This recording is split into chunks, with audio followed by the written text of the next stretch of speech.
శ్రీరాముని చరితమును తెలిపెదమమ్మా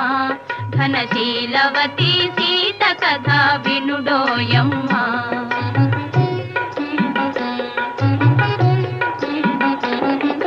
చెలువు మీర పంచవటి సీమలో తమ కొలువు చేయ సౌమిత్రి ప్రేమతో తన కొలువు తీరి రాఘవుడు భామతో శ్రీరాముని చరితమును తెలిపెదమమ్మా ఘనశీలవతి సీత కథ వినుడోయమ్మా